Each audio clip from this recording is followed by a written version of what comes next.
So first up, show of hands. Even though I can't see your hand. Show of hands. How many of y'alls out there know about the Internet Archive and or the Wayback Machine, which they are connected? Even though you may not know it or use it, the fact is if you follow any type of independent journalism of some type, you follow somebody who does indeed use. Yeah, we got some people up in here that know what it is. Good. You probably follow some independent journalists who do indeed use it. I am one of those, even though I don't call myself a journalist. I use it weekly, almost daily, pretty much, when I'm doing this stuff, because it's very important in finding little things that may have been altered or entirely removed from the websites that are live today. And so it's important when it comes to finding information and checking things. I don't want to use the word fact checking, but it's really what's going on. Fact checking things, as well as finding out what people are trying to hide and whatnot. So it's extremely important. But that's the Wayback Machine. Along with it is the Internet Archive, which they have thousands and thousands and thousands of free books and material on there when it comes to researching. I find all the time quotes from books through that website. I use it all the time. That's where I find a lot of things when it comes to the pagan texts that I go to, and I always put a stipulation. I don't recommend everybody go and digging into that subject. I'm just one of those people where I believe the Lord has led me to do so, so he's protecting me when I dive headfirst into those pagan texts and stuff like that. But I find a lot of them on there, and it allows me to do a lot of research and whatnot. And so the last time I talked about this was like a month ago, I think, roughly. And it was a giant lawsuit that was going on. They were getting, the Internet Archive was getting sued by a group of authors who were saying that they basically stole and are reproducing their material without their consent. And keep in mind, these authors that put forth this lawsuit, basically, they've sold maybe 100 books combined between all of them. They're just jealous that nobody's buying their books, and so they're lashing out, in my opinion. Wow, gnat just flew up into my nose. Man, sorry. Oh, gosh. But yeah, so lost my train of thought. Thanks, Nat. But ultimately, they're losing the legal battle, which is not good. But coming from it, there's some interesting timing of after that lawsuit, a week or two after that, they decide they got hit. Internet Archive got hit by a major, extensive DDoS attack on them, which took them out of commission for a very long time, and they're still in the process of getting stuff up and running. So let's go ahead and talk about this. It's too much information. A gnat flying in the nose, not too much information. Get out of here. But let's go ahead and get into this, and I'll kind of break it down, and I'll show you why this is so important for this. So we can see here, it says the Internet Archive is back as read-only service after a cyber attack. They're slowly getting things online and back up and running and whatnot. It says the Wayback Machine is back online after data breach and DDoS attacks. The Internet Archive is back online in read-only state after cyber attack brought down the digital library and Wayback Machine last week. Data breach and DDoS attack kicked the site offline on October 9th with a user authentication base containing 31 million unique records also stolen in recent weeks. And so before we start freaking out about that, basically what they did is they took the email and password of people who have accounts on there. So they didn't steal like mega information. They just took login stuff. So nothing detrimental from that. It says the Internet Archive is now back online in a provisional read-only manner, according to founder Brewster Colley. Safe to resume, but might need further maintenance, in which case it will be suspended again, which, again, as they've been going through this, it's been off again, on again when it comes to the website. I think we're at a point now where it's pretty stable, and it's been online ever since. So they're just doing a lot of stuff behind the scenes where they don't need to actually take it down, but still worth keeping an eye on. And if we jump over here, it says hackers claim catastrophic Internet Archive attack. Now, this is where things start getting funky. They start getting funky. And so I'm going to do my best to try and navigate you through this because there's still a lot of unanswered questions on this. But it says a group linked to a pro-Palestinian hacktivist movement has launched a catastrophic cyber attack, revealing the details of 31 million people, compromising their email addresses and screen names. Again, it's not detrimental. Obviously, you don't want to see it, but still, it's not too big. It's only for this website. An account on X under the name SN Black Meta claimed responsibility for the attack on the Internet Archive, a nonprofit organization, and implied that further attacks were planned. So, of course, we're entering into this age of everything being digital, so plan on seeing an increase of hacks and digital attacks and all that type of stuff. It just comes with the territory of switching to this. Where it says the Internet Archive is known for its digital library and the Wayback Machine. SN Black Meta has previously been linked to an attack against a Middle Eastern financial institution earlier this year, and a security firm has linked it to a pro-Palestinian hacktivist movement.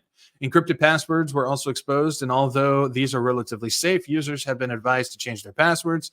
And one expert has told Newsweek people should avoid browsing or using any files obtained from the site until it's been declared all clear. It's already been declared all clear, so it's all good there. Brewster has the main dude behind it is reassured all of that stuff is good. And it also says involvement of hacker group SN Black Meta, who claimed responsibility for the attack, has previously been linked to other cyber attacks, including a record-breaking DDoS attack against the Middle Eastern financial institution earlier this year. The hacktivist group, who emerged in November 2023 and previously targeted the Internet Archive with a DDoS attack in May of 2024, battered the Middle Eastern Financial Institute for 6 days with attacks using a new DDoS for hire service called Infra Shutdown. Okay.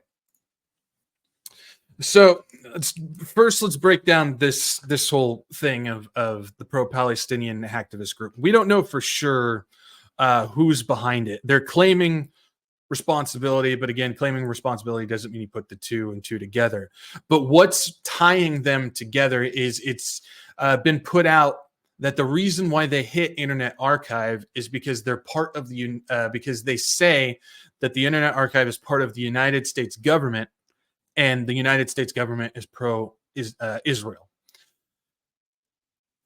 Doesn't make any sense because the Internet Archive has absolutely no attachment to the United States government. Actually, the United States government doesn't like the Internet Archive due to the fact of they keep records on things that they put out and then retract that they don't want people to know about.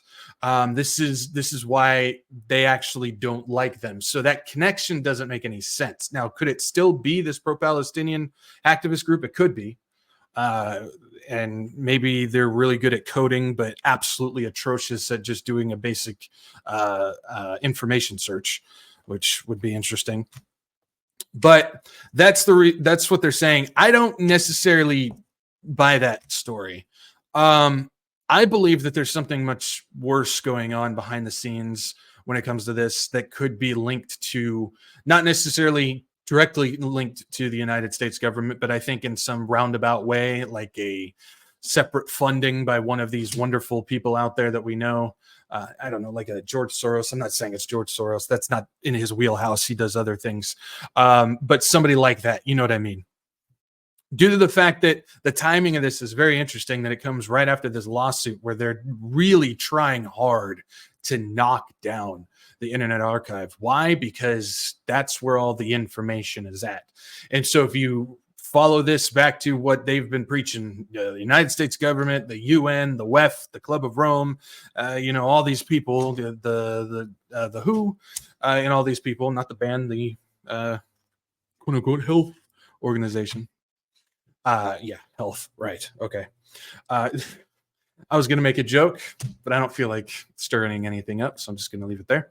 But basically, we understand that they want to get rid of as much truth and as much information as possible. They want everybody to be dumb, blind, ignorant, and dependent upon whatever they tell them to. Remember the old saying, they own the science. Well, it's the same thing. They own the information type of deal. And there's actually some stuff that we'll talk about tonight that has to do with just that. And the Internet Archive allows free access to all the information that anybody who's actually interested in finding out can go and find it.